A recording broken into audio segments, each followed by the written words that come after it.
Hello and welcome to today's web conference. This is the Dynamics 365 Fast Track Tech Talk. Today's topic is performance optimization. Presenting with us from Microsoft today, we have two senior Fast Track program managers. We have Alok Singh, and we also have Pedro Sacramento. And now it is my pleasure to hand you over to your first speaker. Alok, you now have the floor. Thanks, Debbie. Thanks everyone for joining this session, and we are really happy to once again do the performance optimization tech talk in this new series of tech talks for this year. And once again, thanks for joining this. And I also have my colleague and friend Pedro with me, who will be assisting me, and he'll be taking care of some of the areas of this presentation. So. To get started, it is just this has always been an interesting area for our partners and customers, performance optimization, and that's one of the as fast track program managers working with our customers, we've seen that this is one of those topics that frequently comes up, and we get significant amount of feedback and inputs on performance. So the goal today really is to talk about the performance optimization, what can be done from an architect perspective, from a developer perspective, and also a solution designer perspective, to think about performance of your Dynamics 365 SaaS application, and which are the areas where what are the key factors that you need to consider beforehand, maybe even before you start building out the solution, and before deploying. To know about and be aware of that can have a significant impact on the performance for your end users. So with that, I'll just jump into our objectives. So the primary goal is to provide you the knowledge and the best practices on how to have a performant Dynamics 365 solution, and we'll talk a little bit more about performance in general, what should be the approach towards performance, and then we will look at the optimization areas, starting from the client connectivity to optimizations that you can do within the solution, and also the code optimizations that can be done to have a well-performing system. And finally, we'll just conclude with what are the areas that we discussed, and in terms of the outcomes and takeaways for you to have a good performing Dynamics solution. So with that, I'll just move into the performance overview area. When it comes to SaaS services, I think a lot of, and this has come up in previous discussions, and I think many of our customers and partners come with some perceptions about SaaS services in general, and especially when we say it's a cloud service. So the first thing is that it should be almost an infinite scale. No matter what I do, no matter what I throw at this platform, it's still supposed to perform because it auto scales. So, which to an extent, it is true that we have scaling as a platform. It can take a significant amount of load, and it can adjust based on the requirements. But having said that, there are still things that can be done, and that are still within the realm of the solution and the code that's written on the platform that can guide the level of performance that you get out of it. So even though it's true that there is auto scaling, it's not an infinite scale, and there are a lot of factors that come into play even with SaaS services. The other perception that we hear is it's a SaaS service which is just deployed elsewhere. I don't have any control over the infrastructure or the underlying platform to do any of the optimizations. So if my form is taking 10 seconds to load, then there's nothing that, or as a developer or as an architect, there's nothing that I can do about it, because it's the platform that's supposed to take care of the loading times, etc.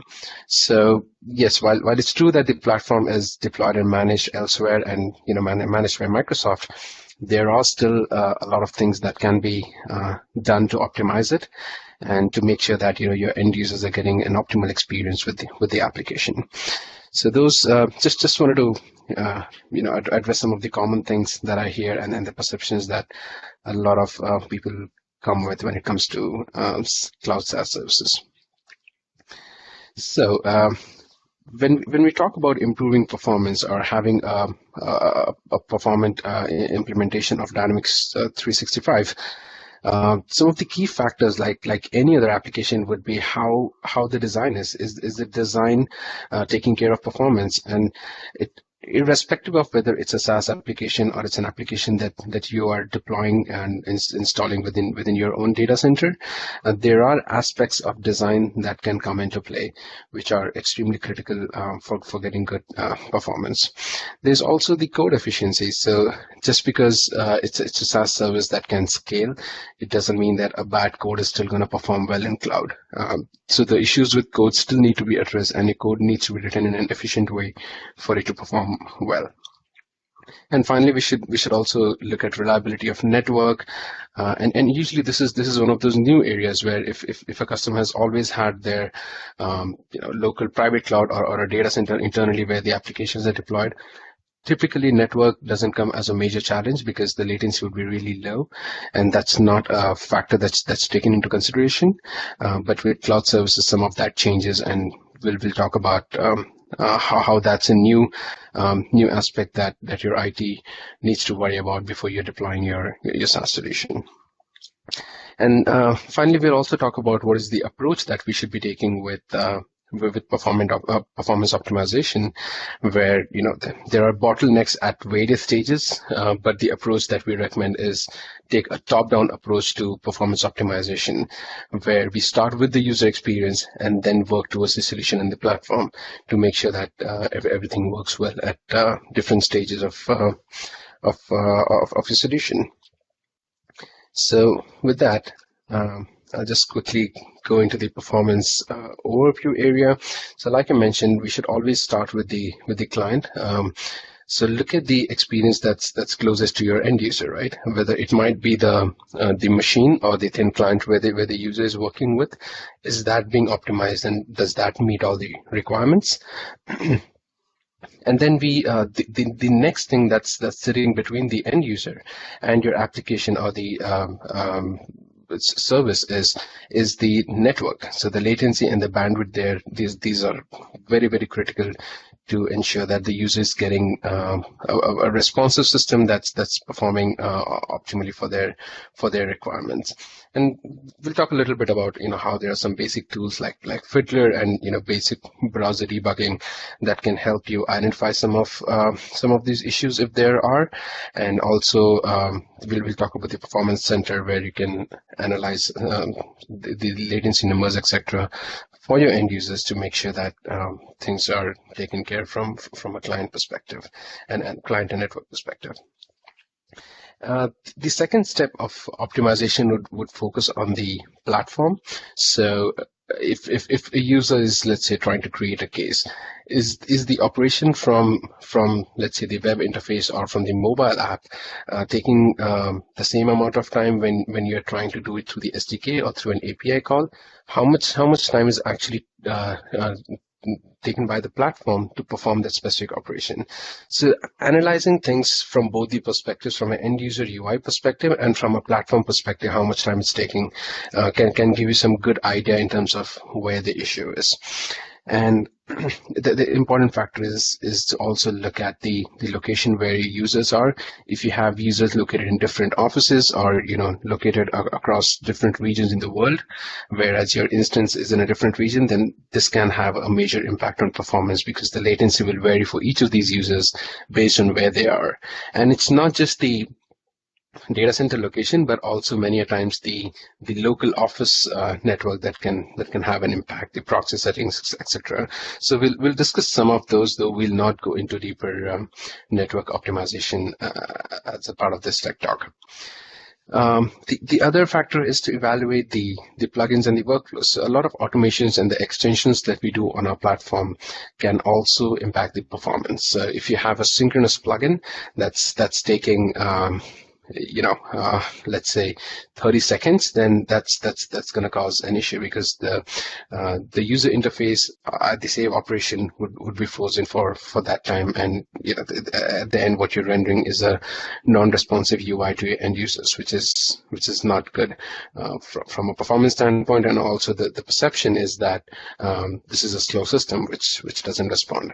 So it's really important to look at those extensions and the customizations that we have done on top of the platform and how they impact the end user experience. To give an example of that, and this is again something that I've seen with my previous customer, is there was a plugin, a synchronous plugin that would update some of the related records. When let's say a field on the account was updated, the related contacts would automatically be updated. And this worked fine, because when it was initially developed, this was tested with a scenario where there was one account with 2 or 3 related contacts, and it worked fine.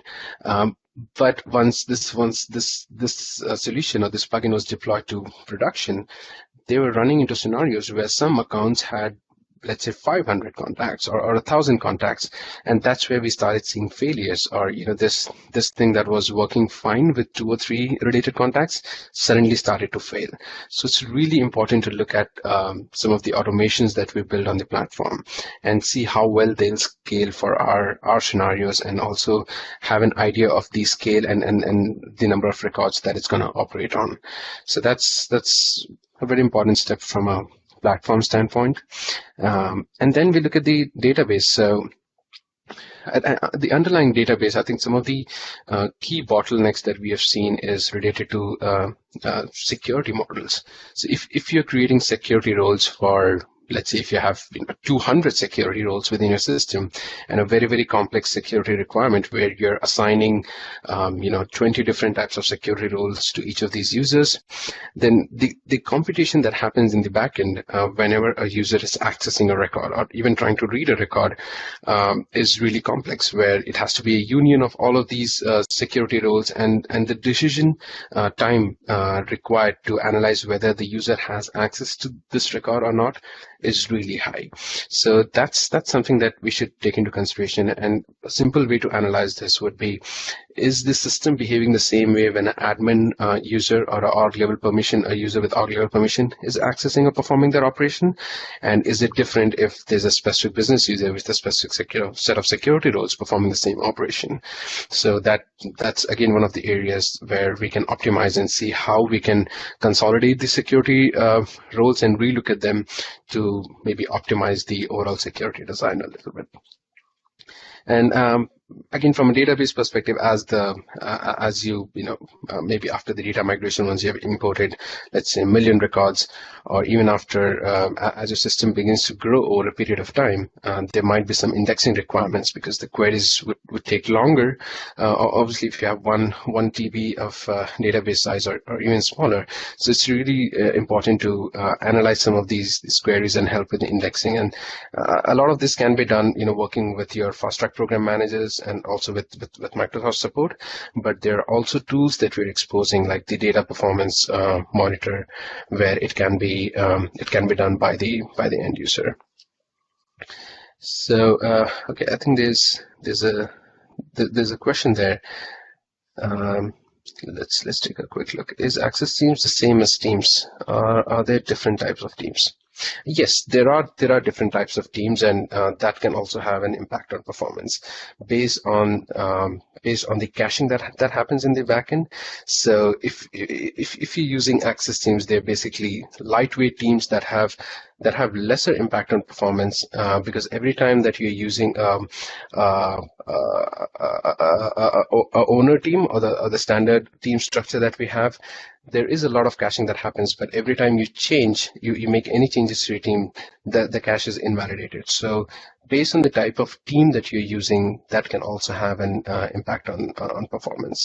So those are the key types of teams: the owner teams and the access teams. So does that answer the question, Robert, or was there anything more specific that you wanted to know? Anyways, just type it in if you have any other follow-up questions, and we can address that. Okay, so just to move ahead and talk about the client connectivity aspect of it. So this was the first area that we wanted to cover, in our performance optimization talk, was the client connectivity, and this is one of the biggest bottlenecks that we have seen in terms of our experience.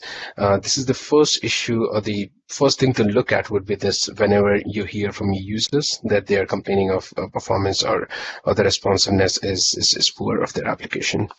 So I think this is just a diagram that shows where our data centers are located, because the physical location of where the data center is, where your application and your data is residing, and the location of where your users are accessing it from can play a key role in the in the performance and the responsiveness of the application. So we have seen multiple examples where the data center might be in Europe somewhere, so the application is hosted and all of the data is in Europe, but the users are trying to access this in China, or in maybe different regions of Asia. But this can have a significant impact on the performance, because if we look at the latency, usually we have seen that it can be more than 300 milliseconds. If you're talking about 350 millisecond latency between Europe and the user sitting in China, there is no way that they're going to have a system that's responsive. The forms will take really long time to load, and you wouldn't expect the users in China to really adopt a solution like that, where a form takes 10 seconds to load, right? So it's a very, and what I really suggest customers is to kind of create a map, a simple matrix of what are the regions or the locations from where the users will be accessing the instance, and how would the latency be for each of those regions. So if your users are globally distributed, you might try placing your instance, again based on the compliance and whatever the regulatory requirements that you have to meet.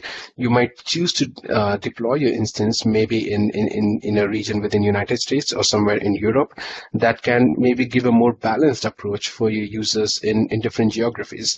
Because if you try to put your data very close to one set of users, the users who are far away might have an experience where the system is almost unusable.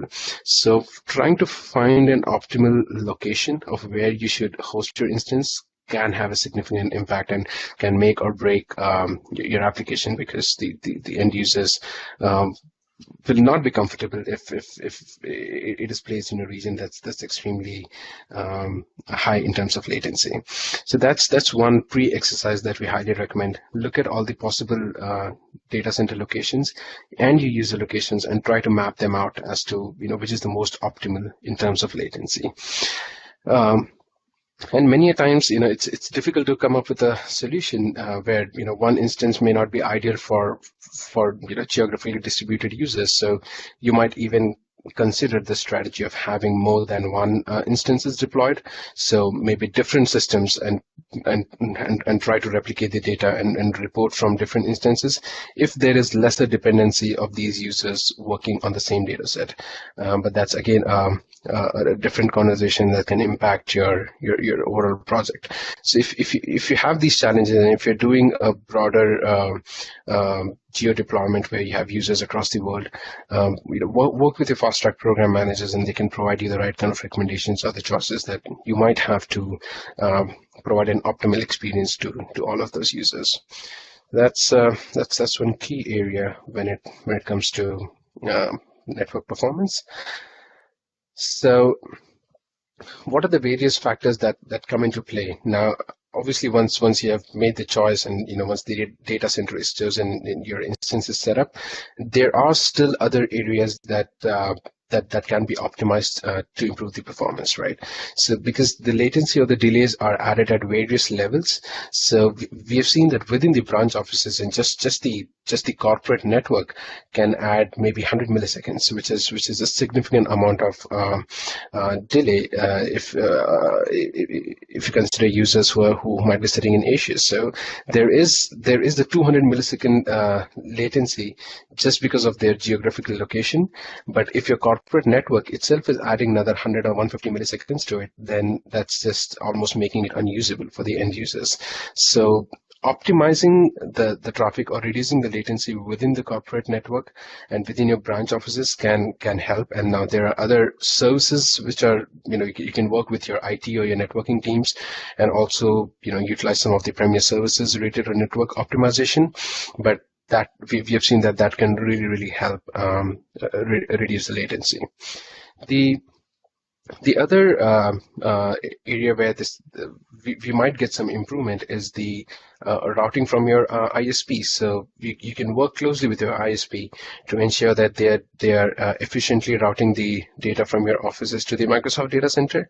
And there are tools that are available today, from our Azure team, the Azure networking network monitoring tools, or there are other third-party tools like the Thousand Eyes that can really help you analyze in terms of how many hops does it take for from a user's location to reach the Microsoft data center, and what is the latency at each of those hops. So you can work closely with your the IT team or the network team within your organization and with your ISP to really try and reduce that latency and optimize the routing to the Microsoft data centers. So that's really one of the pre-work that we would recommend to make sure that when you're deploying your Dynamics 365 solution, your users don't run into the performance issues caused by high latency or even low bandwidth. So that's a pre-exercise that's highly recommended. And if you need more details, feel free to raise this and discuss this with your fast track program managers.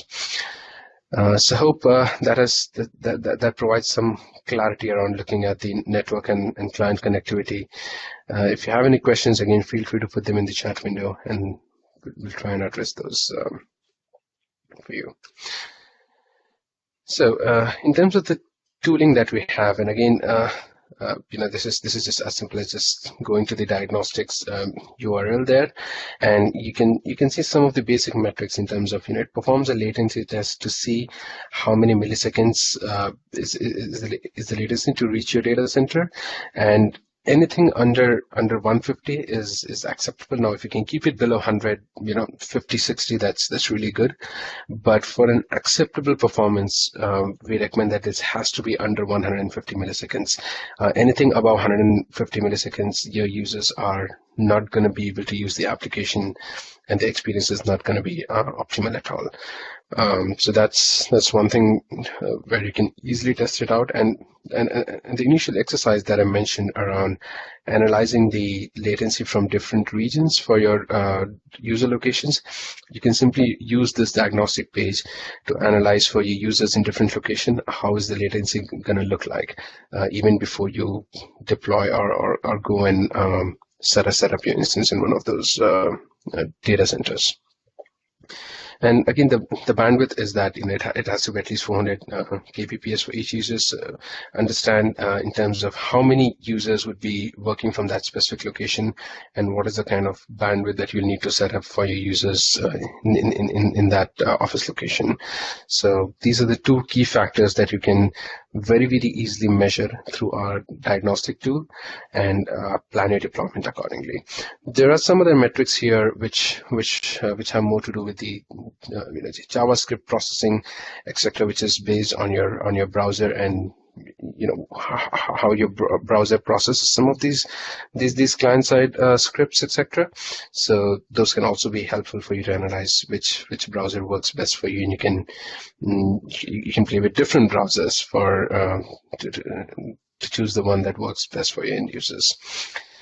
So that's around the client connectivity and how you can test it out for yourself. The other aspect is caching. Now, what we have seen is, many a times that Dynamics tries to cache as much as possible. The static resources are cached at the client side to ensure that you avoid the calls to reload them and download them every time the user is making a request.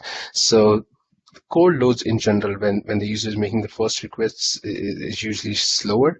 But as they've used the system for some time, and all the cache is all the static resources are already cached, the performance can improve considerably. So it might be important to ensure that your internal browser settings and your group policies are not set such that it leads to a cold load every time.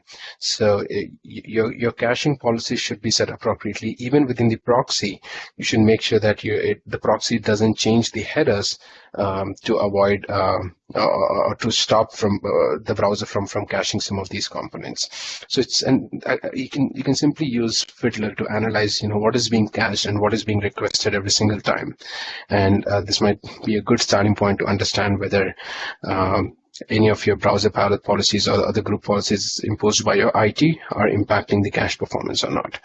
This is another area where it's a through a simple change with your policies, you can greatly improve performance. So I think with that we looked at the client optimizations and performance in general. What is our approach towards it? And now I'm going to pass it on to my colleague Pedro, who will talk about the solution optimization, the code optimizations, and some of the other areas of what you can do to have a performant Dynamics 365 solution. And again, if you have any questions, feel free to put them in the chat window, and we'll answer them either during the presentation or we'll take them in the end. Thank you. Thank you, Alok. So the next level on that top-down approach that Alok was just explaining about, it will be the solution optimizations. Just pausing there for a minute just to check if there are any questions regarding client optimization before we go to the solution part.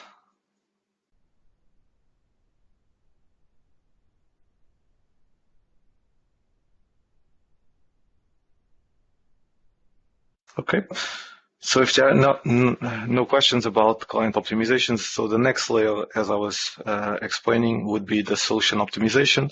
So in this area, we will focus on what kind of issues can occur regarding or related with performance, about the kind of changes on your solutions or from your ISVs that are done during your deployment. So adjusting the out-of-the-box environment to your scenario or your needs or your requirements.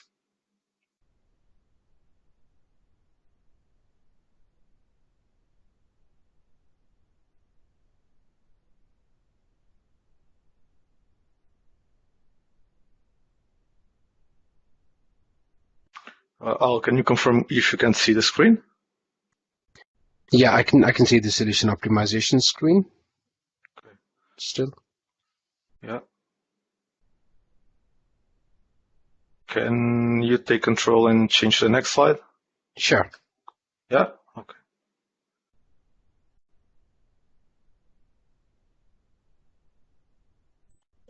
Hey guys, I can take over as well. Oh, there we go. I see slide 12. Yep. Yeah. Okay. I cannot see it, but. Okay, so slide 12, what we have is the improving quick finds and views, and this is an area where we see most of the issues in implementations.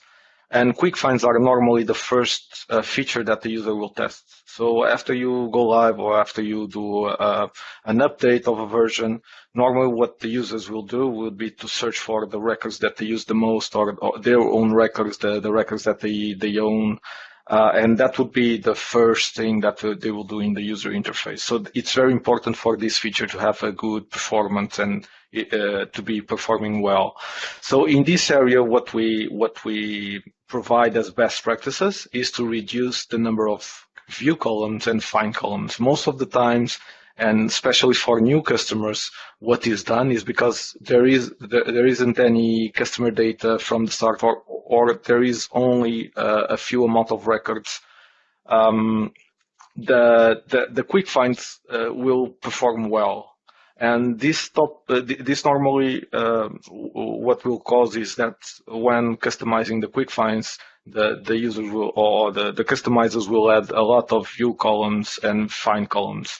And after the data migration, that's when some performance issues may start appearing. So a good tip for regarding quick finds is to reduce the number of the view columns and the find columns to what is essential or is required. The other thing is to remove option set attributes from find columns, because those will affect the performance.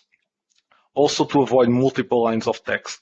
So in most situations, fields like descriptions or titles will be added to the quick finds, and those will cause, whenever someone search for a specific string, that string will be searched on all of the data that is entered on the description field, which will cause also some performance issues. So all of this should be avoided. The other thing is to minimize the number of lookup fields that are added to the quick finds. Those will cause that at the SQL level, a lot of joins will be forced or will be created to support the lookups. So all of this should be taken in consideration when customizing the system for quick finds. Al, can you move to the next slide?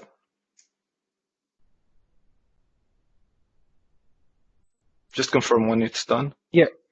Oh, sorry, I didn't realize you can't see it. Yeah, I cannot see the deck right now. So next, the next is improving. Continue on the same topic: how to improve quick finds and views.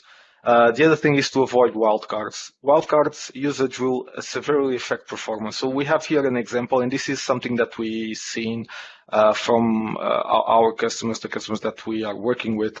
And this is quite a common scenario. That is, the users will use wildcards to search, and most common issues will be to search for names. And if you see here on the left on scenario 1, you have a user that will try to search for the last name of, in this case, it can be a contact or an account. So searching for last names, typically the user will use a wildcard. So when using wildcards, this will impact performance, and there isn't any indexes that can be applied to improve the performance in this case. So here you see that the user will search for wildcard and then last name Rogers. And this is because in the quick find, you have the full name field. Instead of having on the opposite, on scenario 2, on the right side, you have on the quick find, you have first name and last name. This will actually cause that when the user will search for the last name, he can simply just search for the last name without having the need of using the wildcard. And we also have already indexes to support these search capabilities. So in terms of results and in terms of performance, the second one in scenario 2 will be much better. So typically you should adjust your customizations, in this case quick finds, to avoid having the need for the users to use the wildcards. Yeah, I moved it to slide 14 now. Yeah, thank you, Alok. So still on the same topic regarding quick finds, there is the possibility on the personal options of the user to adjust the number of records per page. This would be the number of records that are returned whenever the user does a quick find. And the higher the value, so the maximum amount will be 250 records, but the maximum the value, the more it will impact on the performance. So basically, you need to figure out a good a number of records that should be returned in terms of performance, and this can require some testing. And the other thing that we have here is that you can apply those settings to all users by using SDK or by using PowerShell scripts. And even enforce, if the user decided to change those values and enforce a specific value by using, for instance, SDK. This will cause that a minimum amount of records will be returned on the first page or per page, which will actually be faster than if they have, for instance, 250 records per page. So this is something that you can adjust, or the user can adjust in the personal options. In slide 15 now. In the next, and this is something that Alok discussed about before, that is regarding the database level and improving in terms of performance. Right now, we have a new feature or a recent feature that is available from settings administration, and that is called data performance. So this feature was created for the users or the customers to be autonomous in terms of creating indexes and improving performance. In a SaaS environment, you don't have access to the database. So these kind of features will actually collect the long-running queries, and in this case, the threshold is 3 seconds. So all of the queries that will take more than 3 seconds to return data will be shown on this view. And you can optimize the system. And this feature works in the following way. So if you click on optimize, we will implement one or a few indexes that will be needed. And as soon as you implement the indexes, the optimization impact will start counting. So within a few days or a few weeks, we'll have a specific value here that will help you identify if that index is really required and what is the impact in terms of performance of the creation of it. And you can, if it's something that it's not having a big impact, you can even remove that optimization and it will remove the indexes. So you have, right now you have two options. You can contact support, Microsoft support, to help you do that analysis, or if it's a very specific scenario, or you can use this as the first approach and try to implement the indexes that are recommended or the optimizations that are recommended by using this feature, and trying to assess if by then the performance issues that you may be facing are now fixed. Yeah.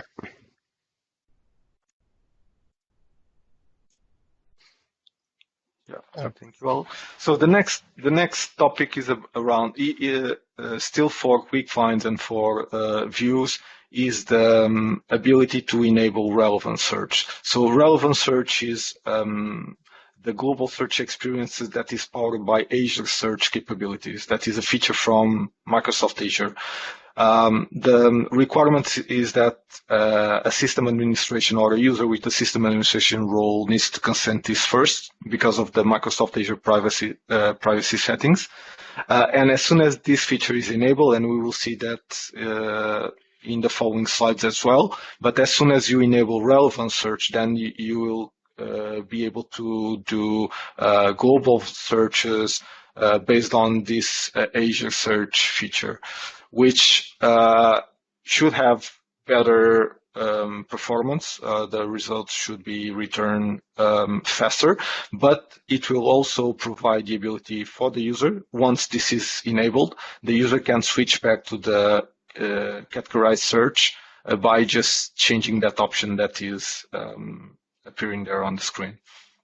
So basically, you can make use of the relevant search, or you can enable it, but you can still use the categorized search. That is what is commonly available without the relevant search enabled. You can use both ways. Yeah, I've moved it 17 now. Yeah.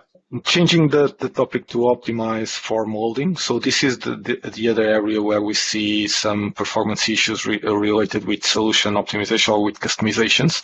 That is the time that is needed to load forms. And in this case, our suggestions and what we see that it will work best is for you to use the business process flows in combination with the business rules for a better user experience. So these are the features that we have now available to ease the process to create records or to transform the records, to use these business process flows to have an automated way of handling the records. In this case, we see a case, so we can go from the case creation until the case closure and follow all the required steps by using a business process flow. And the business rules will make that experience better by hiding or showing some specific fields according with each stage of the case. The other thing that we have here is the recommendation to display only the necessary fields. The target should be less than 50 fields. no more than that. And that is something that we see in some scenarios, a lot of fields being added, and most of them, they are not needed. So you can even use the business rules to adjust the form according with the requirements. You can also create different forms and having them assign according with the security rules of the user to avoid adding a lot of fields that are not necessary to the form. The other thing is collapsing tabs. So if you collapse tabs and if you have some fields inside of those tabs, that will ease the process of the form loading, because those fields should only be loaded, or the components that are added on those tabs will only be loaded if that tab is expanded. So you have here that option as well, which you can use. The other thing is not to use too many subgrids. Subgrids is the other aspect of the form loading that will have a big impact. And we see that in some scenarios where there are a lot of subgrids added to a form, that will also delay the form loading. The other thing, and we will see that in more detail. Actually, we'll see that in the next slide. So if you can move it, Alok. Yeah, I've moved it. Yeah, you're on 18 now. Yeah. So in slide 18, we have the JavaScript web resources that can be added to the form load or the form save events, but actually to the form itself. And the thing that we see here in most scenarios is that a lot of web resources are added to the form, even if they are not being used. And that is something that we should avoid.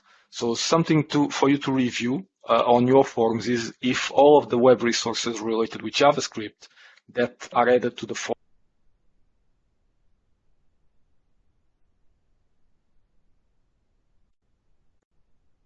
I think we lost Pedro there. There are some connectivity issues. Looks like he's calling. There I'm back. I'm back. Apologies. I think that the connection dropped, but I'm back. So I was just explaining that in terms of web resources, in this case JavaScript, you should review them and having only the ones that you are actually using on the form. So moving to slide 19. Yeah. Still in terms of form loading optimization, there is a feature called the Performance Center, which you can load by hitting on the Control-Shift-Q, which will actually allow you, when enabled, to assess what objects are taking more time to load and what may be affecting the load time of the form. And that will be helpful in terms of troubleshooting or in terms of understanding what can be improved. So in this case, what we have here is you can see by clicking on the Control-Shift-Q and by opening the Performance Center after being enabled, you can see that, for instance, all the subgrids that are added to the form are taking quite some time, and that will be affecting the complete load of the form. So understanding all of this information that is presented on the screen will actually be helpful for you to be able to understand how you can improve the form load time of your forms. Okay. Moving to the next slide, we have the system settings. And on the system settings, there are a few options which we can enable or disable, depending if you are using them or if you are planning to use them. And those can be helpful to have some gains in terms of performance. So what you can see, first thing is autosave enabled. And autosave, that can be important because autosave, whenever you do some changes on the form, the autosave will be, if it's enabled, it will trigger, it will save the record. And especially if you have plugins or JavaScript on the onSave event, they will be triggered as well. So if you have it enabled, you may be causing all of those plugins or JavaScript to be triggered several times. If you want to avoid this, you can disable this feature and have it only be triggered whenever the user saves the record.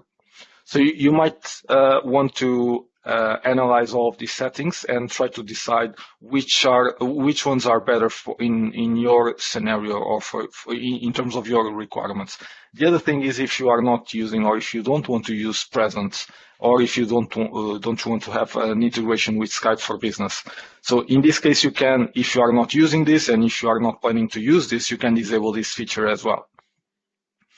The other thing is, if you want, whenever a record is shared, if you want that record to be auto-shared with the original user, if you have this option set to yes, the records will be automatically shared with the previous owner, and depending on the cascading options of that record, they will also be reflected to all of the records that are associated with the one that you have shared. And this also have a cost in terms of performance, but also in terms of security. So that might be something that you want to understand if it should be enabled or not. Still on the settings, this is something that we already discussed before. That is the option to enable relevant search to improve the search performance. So you can enable it or disable it from the system settings. The other thing is, if you want to use the integration with Bing Maps. If you have planned to use this, and this can be out of the box in terms of the forms, when you have addresses, you can display them on the map. If you want to use that, you should set it to yes, but if you don't want to use these options, then you can disable them and avoid loading some additional libraries on the form mode. One of the things that Alok explained before in terms of client optimizations as well is the type of form rendering that you may be using. So by default right now, we are using what we call turbo forms, but you can still currently change it back to legacy forms, which will actually not work so well in terms of caching. So if you use turbo forms, then the first load of the day will actually take longer, but the remaining ones, because the information is all cached, it will be much faster. That is the difference in what Alok explained about cold loading and warm loading.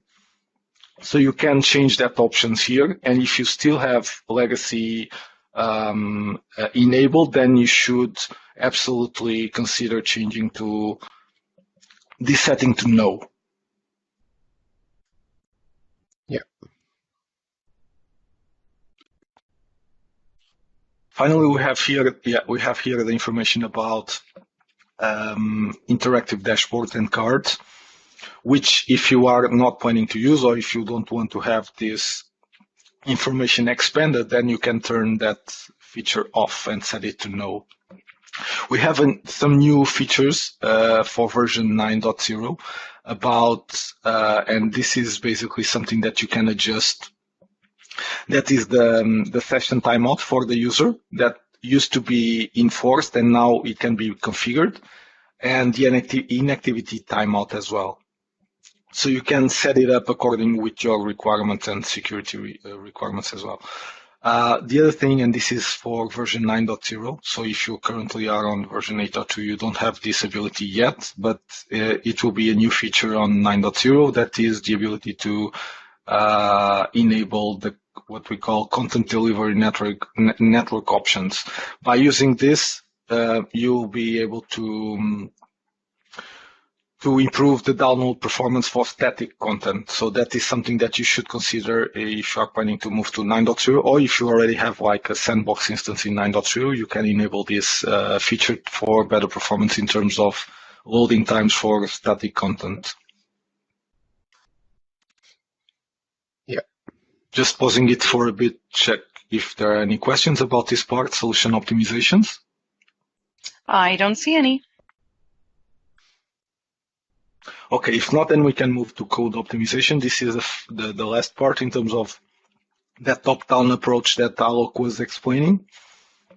And in the first slide, what we have here is about, in terms of code optimization, is to review if you have plugins, if they can be run asynchronously. And this is something that Alok explained before as well. In terms of plugins execution, if you are running them synchronously, that means that the user needs to wait for the completion of the plugin execution to move to the next step, which is not a good experience in terms of what the user will see on the user interface. So one of the main considerations here is if you are planning to use plugins or if you have already plugins created, if they can be run asynchronously. The other thing is to use filtering attributes to avoid that the plugins are triggered whenever you change a field which is not part of the plugin logic. And what you have here, for instance, in this case, is an update on the account, and the first filtering attribute will be on the account number. This will cause that the plugin will only be triggered if there is an update of the account number field. So this means that the plugin will not just trigger when you update the account, but only when certain attributes are changed. This is the look and feel of the plugin registration tool. So you have here if the plugin is synchronously or synchronous or asynchronous, so you can change depending on what makes sense. The thing is here is to avoid running plugins synchronously, and the other thing is to delete the plugins if they are successful. So if there isn't any error related with the plugin execution, to avoid having a huge amount of records on the async operation base table. Okay. Yep. So moving to the next one, in terms of code optimization, is whenever you do retrieve operations, so whenever you are retrieving data from a specific entity, and here we have two examples. We have if you are already using the web API or the OData endpoint, or if you are using query expression. And the main thing here is to avoid returning or fetching all of the columns inside of a table. So here on the first example, we are filtering for 2 columns and the second one as well. And by default, whenever you do a search, if you don't filter for any kind of fields, then you will be returning the complete list of fields from a specific entity. In this case, if the table is connected, or if it has relationships with other tables, which is the case of the contact or the account of the out-of-the-box entities, you can easily be returning around 100 or 200 columns, which is quite a lot, and you'll be having some delays in terms of fetching that data, which may not be necessary at all. So it depends on your requirements, on your logic. But here the main idea is for you to avoid loading or fetching all of those columns and only fetching the ones that are strictly necessary. Yeah. In the next slide, we have the difference basically between execute multiple requests and single requests. And here, this is, in most scenarios, this is used for data migration. Here what we have is, by default, you have 2 concurrent execute multiple requests, and you can batch 1,000 items. You have here some simulation that was done in terms of the difference between the execute multiple with batches and single requests. And you can see that execute multiple has, in this example, has a huge difference in terms of performance and in terms of records created. In the same time, you can create much more records. So this is something that you should use, depending on your scenario, of course. This is something that we discuss in depth in the data migration tech talk as well. So if you are interested in this topic, you should attend the data migration tech talk that we have. Yeah. In the next slide, we have the keep alive. Basically, this is when you are calling web services from plugins, and by default, keep alive is set to true. By setting this to false, you will allow clients to be aware of connection timeouts, avoiding attempts to use expired sessions, and mostly because we cached all of the information. So you should set this to false by default. Yeah. In terms of code execution, same topic that what I was discussed. So we cache plugin instances, so the objects are not disposed. So the main topic here is not to declare or to avoid declaring global variables because they are not threat safety. And you can see here an example. So if you are doing this, you should avoid and you should remove this from your code because the object, since the objects are not disposed, this can lead into some issues that are not intended in your plugin execution. Yeah. The last thing here, and again, this is related with not only performance, but also with the user experience. And in this case, by doing synchronous calls from JavaScript, you will cause the user need to need to wait for the execution to complete before the user can go to the next step. This will also cause some locks on the database level, which should be avoided. So the main thing here is to execute the calls asynchronously, and this is the example that we have here. It should be the one that you can use and you should use, and we have also the documentation with this link that you should follow. Some of these, before going to the conclusions, and I will send it over to Alok, some of these suggestions that we have here are not only related with code optimization and performance optimization, but also with best practices that should be used on your customizations and your solutions. Now, Alok will continue with the conclusions. Yeah, thanks, Pedro.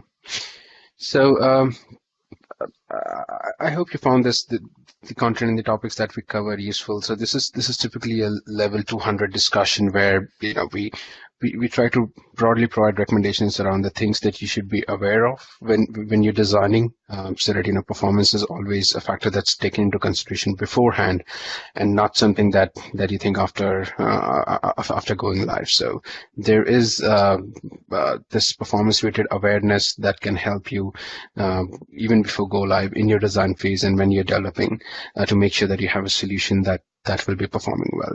So just to conclude and wrap up the things that we covered today, I know we just have a minute. So related to connectivity, what's important is review your data center location, keep track of the latency and the bandwidth, use the tools that you have to test it out, and also try to use the Azure tools or the third-party tools like Thousand Eyes to have a clear view of how the traffic is being routed, where the latency is, and what is the hop count, etc. And closely work with your network teams in optimizing that, in optimizing the route to our data centers. From a solution perspective, the key performance challenges come when you're trying to search or find records, or when the forms are being loaded. So focus on the user experience and the key tasks or operations that the users are performing, and work towards optimizing those using the top-down approach that we defined.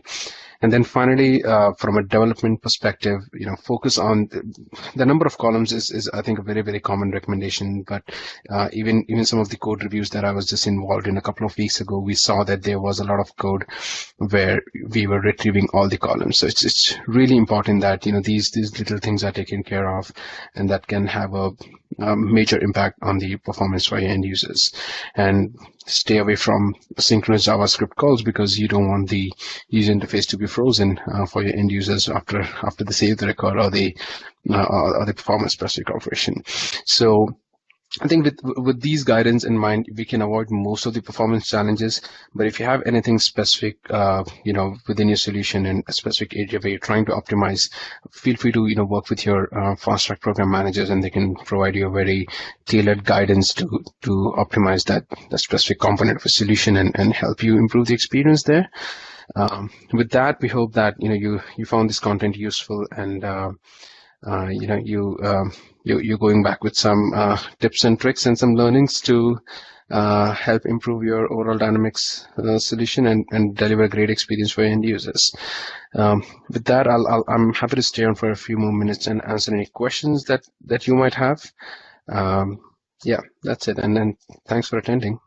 And please don't forget to fill out the survey that Debbie will make available for you. Debbie, can you just make sure that that's up so they can respond? Yep, it is posted. Okay, thank you. All right. Well, guys, while we're waiting for those last few questions, let's go ahead and conclude our recording. So, again, thanks for a wonderful job there. Folks, we would like to call your attention to the survey link. It's posted in the messages window. Click the link, enter your email. You'll be taken into our survey. Our voting scale is on a scale of 1 to 5, with 5 being the best score possible. Be sure to click on the submit button at the bottom to ensure that your feedback has been received. And with that does conclude the recorded portion of today's web conference. The recording will be available at the same registration site within 24 hours. I'd like to extend a big thank you to our presenters, Alok and Pedro, and thank you, audience, for logging in and joining us today.